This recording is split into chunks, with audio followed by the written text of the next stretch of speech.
Hello, I'm John Binnie, and I am a professional psychic spiritual mentor. I left my corporate job after doing this work for many years as a hobby and now do it as a full-time job.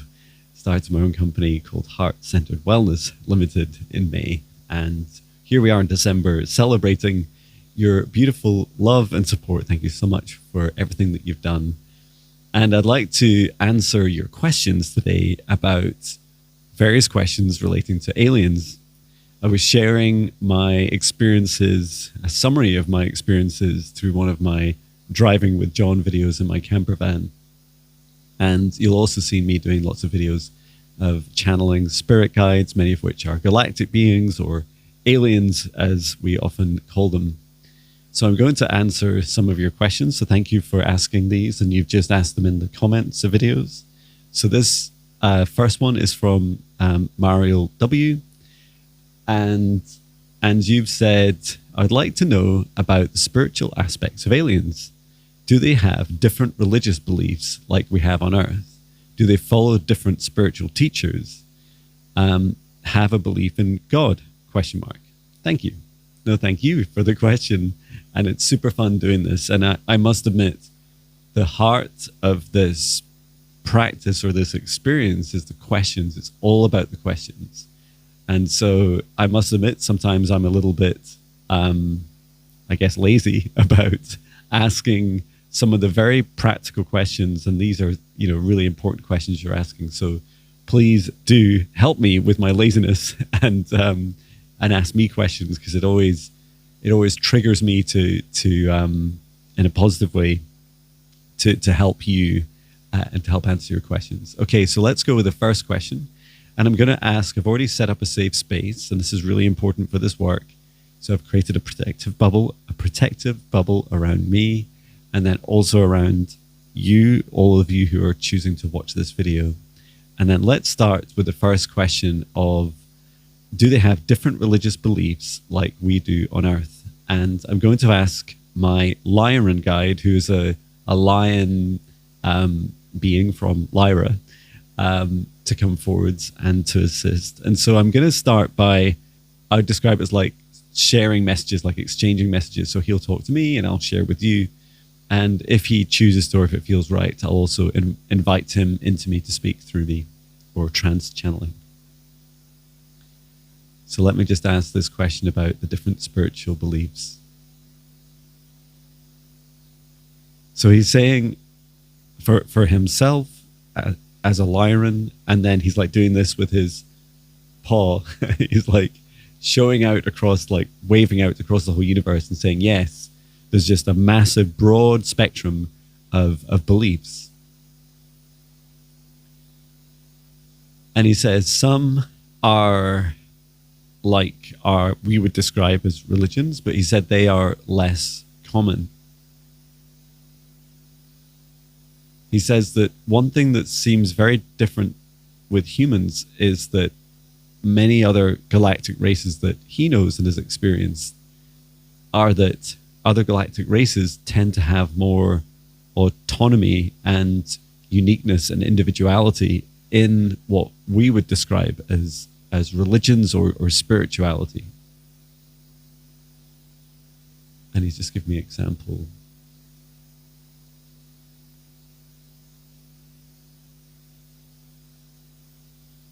Yeah, he said, for example, where we may have a sacred space or an altar, many of us will come and they would verbally talk to and communicate with different beings and different, we would call deities, or different angels, different high vibration beings that they choose to connect with. And that they often do this, certainly on Lyra, they do this out loud. Like they don't feel any shame or any awkwardness about sitting and worshipping different beings and together.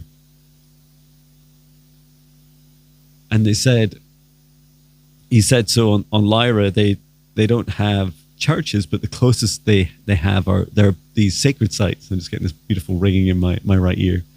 their sacred spaces are like, to us, they're quite like these big cathedrals, and he said they're like made out of predominantly sandstone, and they're huge. And he says on the outside, translated into English, they have little mantras, and they're like little gatekeepers for the energy of the space. And it says something like, only those in the energy of love will enter.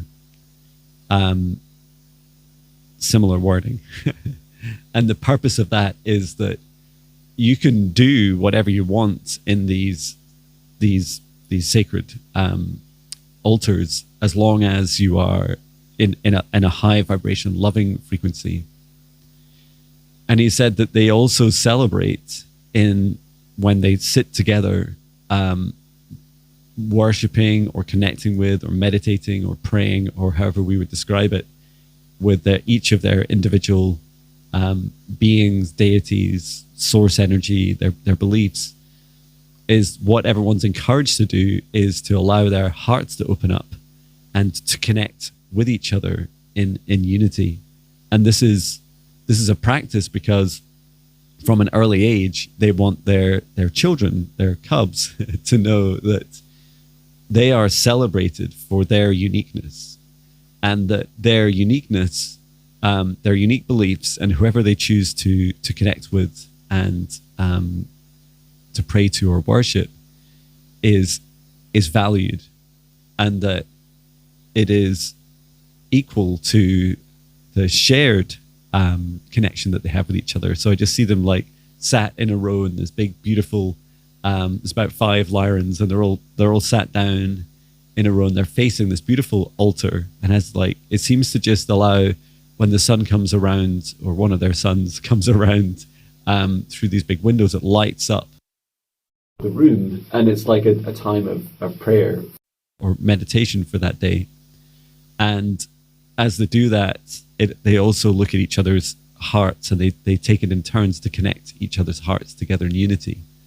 And so in unity, being individual, unique consciousnesses and souls, and then also allowing this beautiful connection between them to feel that love energy.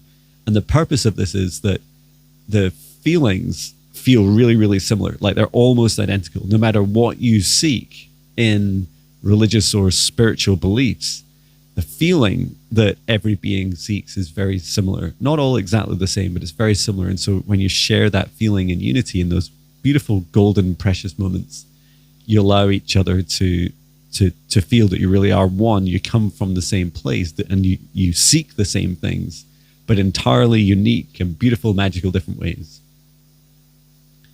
I'm just asking if he would like to comment on any other. And his name is Emenshal. Emenshal, are there any other galactic beings you'd like to talk to? Or talk about, should I say? He said, yeah, there's some who have developed more of a hive mind. So just as I was setting up a safe space before this video, some Zeta aliens were trying to come through, and they really wanted to make sure their story was mentioned.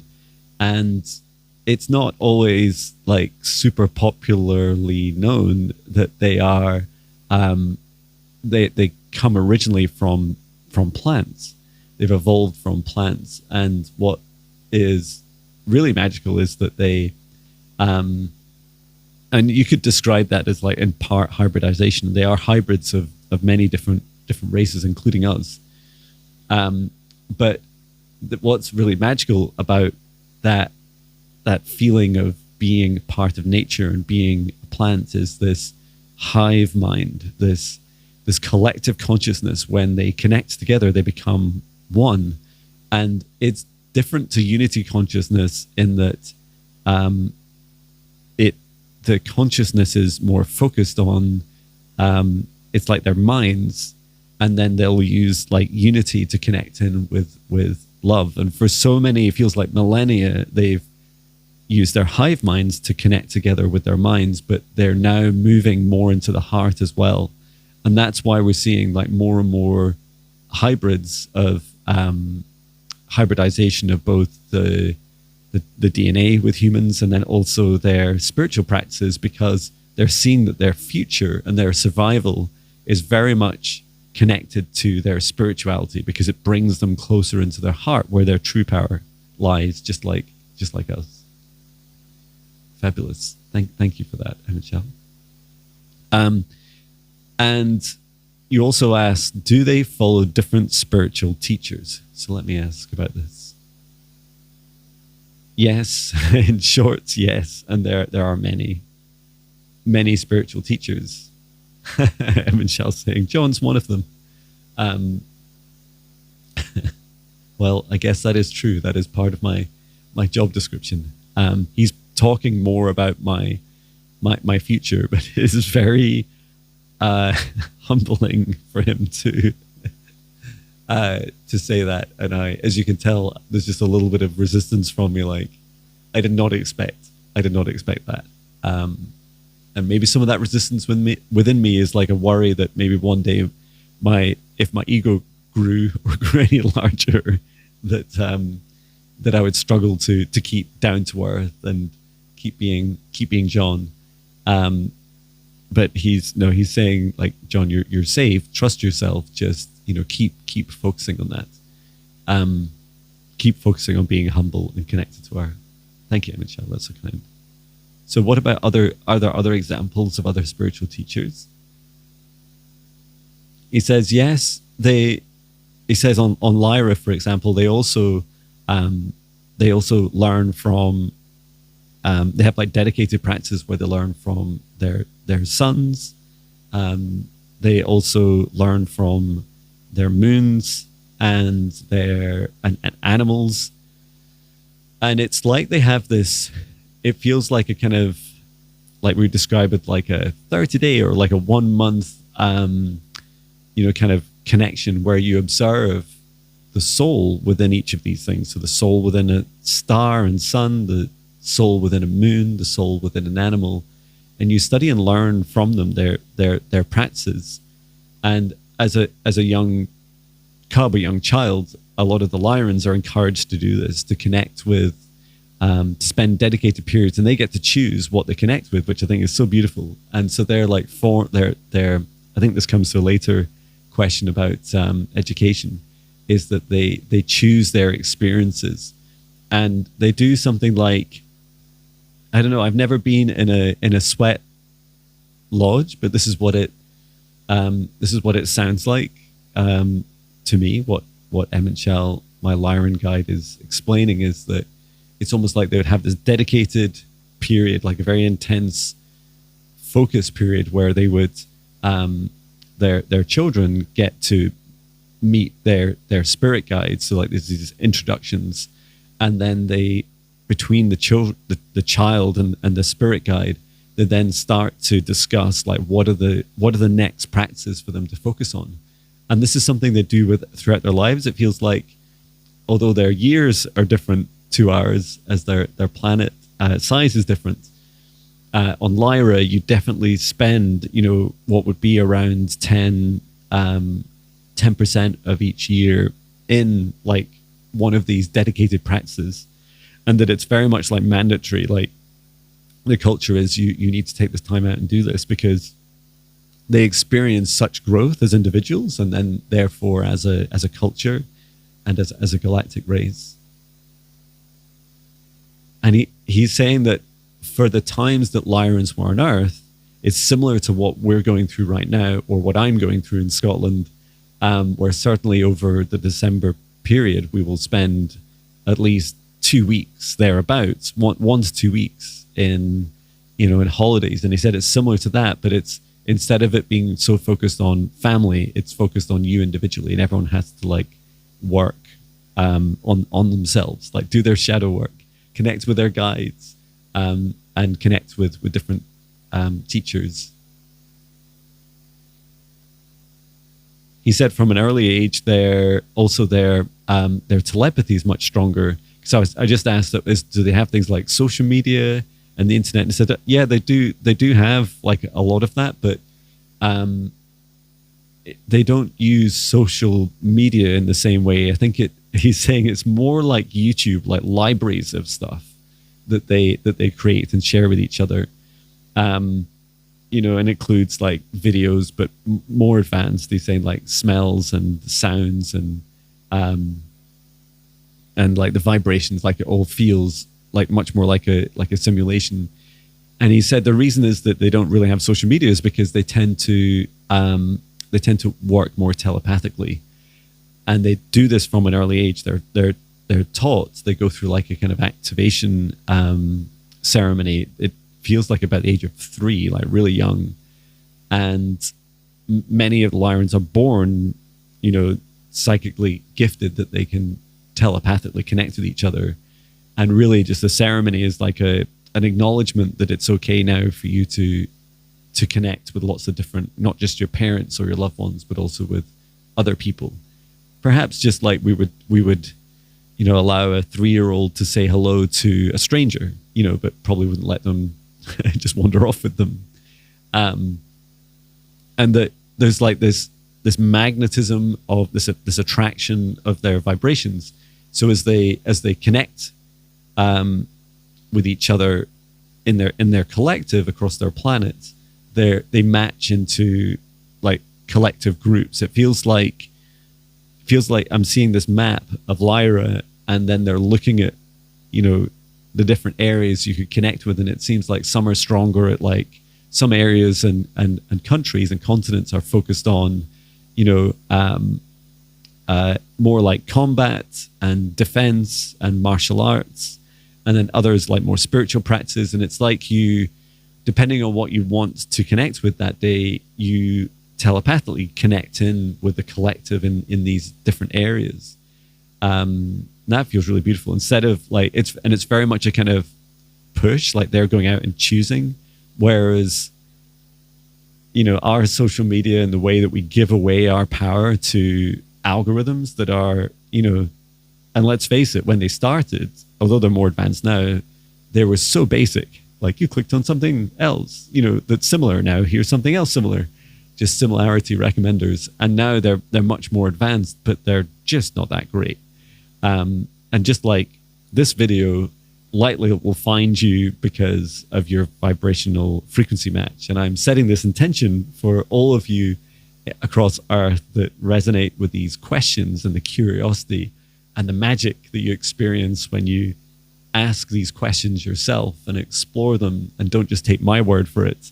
And also listen to my experience, my reflections. I feel that these are the magical vibrations, that this excitement and this desire to learn more about, curious about the universe, not just assume that that because of various social stigmas that this is somehow a bad thing to do or a shameful thing to do. And you also ask, do they have a belief in God?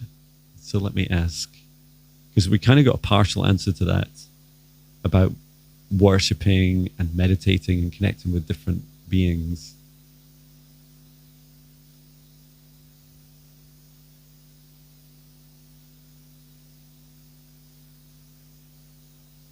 Okay, so the answer for the Lyrans is that it's much more broader than we would, maybe understand. So that the first is their God, they feel, is source, and source energy is both a unity collective. So it's all the source energy that's connected in every being across this whole universe, connected into one collective unity consciousness. And in this respect, it's not, they don't consider it a single being, but more the connections of all beings. And then when they look at themselves, they say that this light, just like us, this light, this golden light that exists in the center of their hearts, this is their unique expression of source in their Lyran bodies. And they said sometimes that unity source energy will create what you could describe as like a single being. So manifest as one being, show itself as one being. And you could describe that as a God, a seemingly sentient, what's the words, like self-aware being that, gets up in the morning and goes to bed at night. And it feels more temporary, like that they would describe their singular being as an expression is much more similar to us, but of a greater capability, often so that they can help cause greater impact. And there are many beings. So my Lyran guide, Emin Chal, is also talking about all these different aspects of how each of us are basically this. We're all experiments into these unique expressions of source energy, and how our different unique experiences and our abilities affect the planets and the stars and the beings around us, because we all do. So yeah, he also says across the universe there are just like in on Earth, like these perceptions of singular gods, so like all powerful beings, and often when they have a name that's not a collective being, it's a singular being. He said there are many galactic races that have this kind of attitude of, well, my god's better than your god. but he said this is gradually changing, especially when you get this this integration, this contact between different galactic races, that as just like I'm connecting with a Lyran just now, and it's really opening my awareness, the more that contact happens, the more that it influences each other's beliefs, which is really beautiful. And it's almost like refining. It's like you refine the individual experiences of what's happened in their history and what they believe will happen, and that these both shape each other. It's almost like they start to co-create their spiritual beliefs and their religions. Okay. And he said, yeah, there are some like cults, he said. He's just pointing out, and he said some of the lower vibration beings, and he's saying some of our religions are cults. He's just calling that out. But he's saying that, yeah, some of the lower vibration beings also have these cults. And he says they're often quite temporary, and they collect together in groups, or, even we might describe them as legions, working on a project together, sometimes for many years.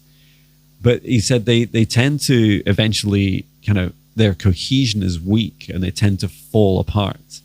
They might rebirth again, but he said that they're typically, binding people at lower vibrations, like binding them with their fear or their anger or their shame. And by their very nature, they're far more volatile than those spiritual practices that bind us together in love, because love is more powerful than fear and shame and everything else. Okay. Thank you. So let's go on. I'm just scrolling up. So I'm not sure how to pronounce your name, but it's spelled ST like Saint. It's like Saint L Salsa Girl, or Saint La Salsa Girl. Thank you for your questions. I'm new to your channel. Hi, welcome. Thank you for joining. I enjoy hearing about your experiences. Okay, there's a few questions. So the first one is, do galactic beings have beings they care for, like pets or farm animals? Okay, so let's start with that one. I'm just asking Michelle. He says, yes, they have pets, but they, on Lyra, they have pets, but they're free to come and go. They're not prisoners. And it's seen as like so this includes, I think it's really funny that they have like something similar to dogs on a feline dominated planet. I love that they're cats. As cats, they have dogs as pets. But he said that it's more that they attract them into their homes, and that they come and go whenever they wish. And so it's more a case of just allowing them to make your home more attractive and loving. And he said there's also like, it doesn't, it's not, it's not recommended to just kind of lure the animals in with more food or more loving energy. It's almost like they're encouraged to come and go freely, and that it's the almost the frequency of coming and going, which is and going to other places, which is seen to be celebrated. So it's almost like they invite nature into their homes and in and out of their homes, and that they pride themselves on that. And again, it's so connected to their beliefs of unity. Do they have farm animals? Let me ask.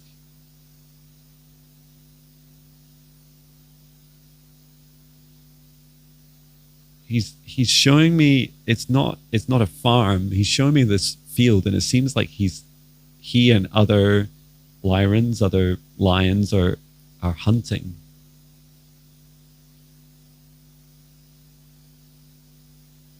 So no, they don't farm, but what they do is they will have chosen areas, and these are very sacred to them, where they will hunt for their food. And unlike in a farm where, you know, if an animal is killed, it didn't really have much of a chance to fight back against the human. Like, the lions feel that's really important, and so sometimes there are lost, sometimes there are losses. Especially on Lyra, they have some very large beings because they've harmonized with nature far quicker than us. Not their beings aren't quite like dinosaurs, but they seem like almost like kind of big woolly mammoth like beings. Definitely some elephants there too, and sometimes, you know, the lions die in the pursuit of hunting, but it is seen as this ancient tradition, and it's a balance. Like they very much just head out into nature and I was seeing like almost like this open savanna area, and there would be like, you know, we'd be used to like antelope or gazelles or zebras or whatever, like coming into this space, and it's the same for them.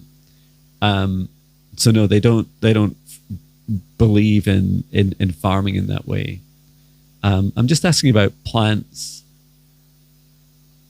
And he says similar, and they do have some really quite vicious plants, like you know, like we have Venus flytraps, but on a bigger, scarier scale. And he said, yeah, sometimes they do the same. Like they'll fight with them, they'll battle with them to be able to earn the right to eat them.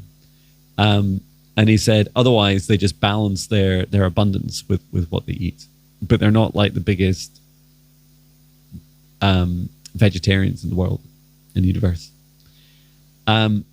What are their formats of education? I know this is beautiful because I got some glimpses of this earlier.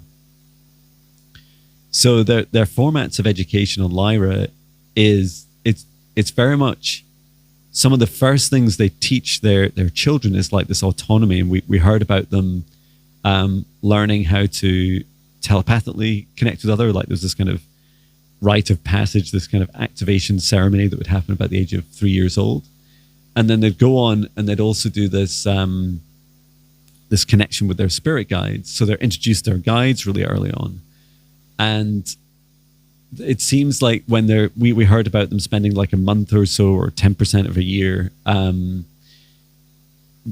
being able to like focus on who they would, like what beings or souls they would kind of use as their spiritual teachers, whether it was a star or a sun or a planet or an animal or a fellow being, even beings from other galactic races. And it feels like there's these kind of, I can only describe it as, and I'll say again, I've not been in a sweat lodge. I'd love to try it sometime. But you can imagine them going through this very intensive like ceremony where they go in and set the intention to determine what they would like to do in their mission in their life. So just like I, in November 2017, chatted with my guides and said, yeah, we agreed, or should I say they suggested to me and I agreed to start my mission with raising the vibrations of billions of hearts. And that's a big part of my mission.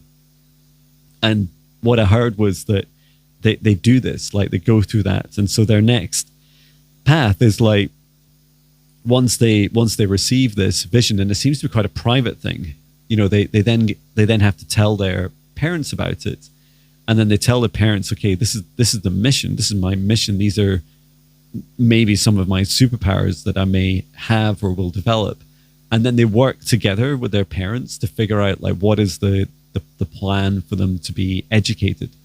And it feels like it's almost like there's these like 1, 2, 3 months and sometimes multi-year projects and programs they go on where they'll go and learn certain things. So there's lots of, not dissimilar to our schools, these projects that happen. So for example, if they wanted to learn about combat, they would figure out the right balance of, for their mission, how much combat did they need to learn.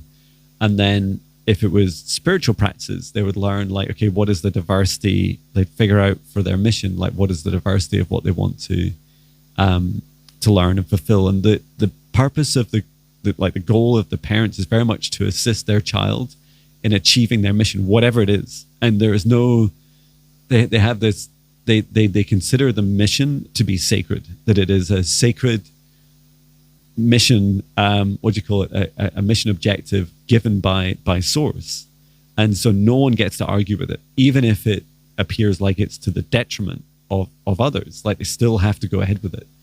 And this is because, some of like, it's part of free will, right? And maybe it's quite jarring, but, I know this as a parent, and whilst, I can see, one of our children has like a clear path ahead of them, the other's not sure. And I love that they get there to encourage their free will and to just support them through that and do everything you can to support them in whatever they choose. So yeah, I really love that. So thank you. And then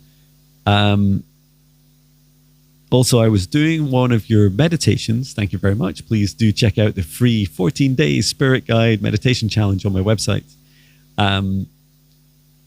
And saw my love moving toward God and into earth. The energy looked different to me. It was very moving. So, and to explain the context, in my meditations, I connect from the center of my heart all the way up to the highest dimension of source. And depending on your beliefs, you may call, or, I feel they're different. I just want to be clear that when I call source something, I mean like my definition of it. Right. And so just like the lions, we all get to choose the definitions of our own gods, our own sources or whatever.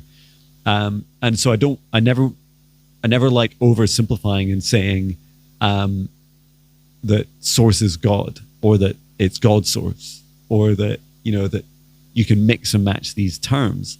Whilst individually, I believe we can, I also feel individually we have our different beliefs and experiences. So I just want to acknowledge that and to celebrate it. Like, I think it's fantastic. And so when you're describing, you saw your love moving towards God, and for me, I would move my love towards source. Yeah, it feels, I create this cord of light and reach all the way up to source. And it feels every single time, it feels like just touching divinity. I was doing this like the Vulcan side, but it's like, yeah, touching divinity is how it feels. And sometimes a little bit of nervousness of like, will I be accepted? Like, am I good enough to connect into source? And then every single time I'm reminded of the beautiful unconditional love of source. And so I'm so glad that you connected up towards God, to your God. And that you also connected downwards from your heart and into earth. And that's just so powerful. And that you said the energy looked different to you. And yes, I absolutely agree that these are very different. And they're like different expressions of the same source love energy. Although it's not a question, let me ask what my guide Emenshel does, my Lyran guide Emenshel. Let's ask him what he does for this sort of, for his practice. So he's showing me, first of all, he sits and he's showing me like his paws, they're kind of like turned facing upwards. But he said it's similar to us, like, sitting like this. And then he's saying he sits there, with his open paws, and then he creates this energy between them. And he said it's the balance of him. It's like his male and female. And he was talking about polarity. He's saying that he unites himself. You know, I think, isn't it something like in Reiki where you like rub your hands together to start with? I never trained in Reiki. But also he's saying that that's how they start. He imagines like a rainbow coming from one hand into the other, and then from the other hand back into the first hand. And he said, because he knows me well, and he knows what I do when I meditate. I have like a very like thin, flexible, strong cord that runs from the center of my heart and reaches up to the highest dimension of source. And it's almost like I see source as like this huge kind of almost massive amorphic blob of source energy up above me. And he said what he does is he, from his heart, expands outwards more like a funnel. And what he's doing is he's creating awareness of all the source around him. And he rises up in vibration just like I do, but he's much more expansive when he does it. And then he does the same. He connects down to Lyra below. But instead of connecting just to the core, he connects in this like funnel V shape over the whole planet. And so he encompasses his whole planet with the source energy within it and every living thing. And then he also does it on the outside upwards as a funnel. So thank you. It sounds silly to say, but I never asked my guides how they meditate. Oh, all these years, I've never asked them. I don't think I've asked them any of these questions. So, yeah, I feel like there's so much beautiful value in these questions. So thank you for these. And what else do you do, Emin Chal, when you're meditating? He said after that, he like helps his heart expand. And he says he's calling it heart expansion. So that the gaps between the two V shapes is like a V shape to connect him into this up, expanding out to source for everything that's above his vibration. And then everything that's below him, he wraps source around the world below him. And then he creates like this all-encompassing, like he's calling it a unity field around everything. And that's what he uses his heart for. It's like his heart fills in the gaps. It's almost like, you see with the infinity. Hi, it's John. You see with the infinity loop, he's like, his heart is in the very center here, just like ours is or like, I can't do it with my hands, but it's more like this source up the top and Gaia down below, and you in the middle in the pinchy bits. And he's saying that what he does is he fills that whole area to become, hi, it's John. He fills that whole area to become this source energy. And he feels like he's saying it's a communion with source. And that's how he starts his meditations. Wow. Thank you. I feel I have many more questions, and I feel you're going to ask me many more questions. Please do put them in the comments of this video, and I will collate them and do more videos and answer your questions. If you have specific galactic races you'd want me to ask, I have a pretty diverse spirit guide team, and they have a lot of friends. So happy to invite in some beings that would, like we had a brief guest appearance from some of the Zetas as well. So yeah, if you'd like me to invite any of the beings in, and any vibration, like I'm just setting that intention, any vibration, but know that whoever I invite in, I'll only allow to have our highest good love and compassion for all. And then finally, if you're interested in learning how to do this, because it's a lot of fun, if anything, then you can sign up for my free 14-day spirit guide meditation challenge.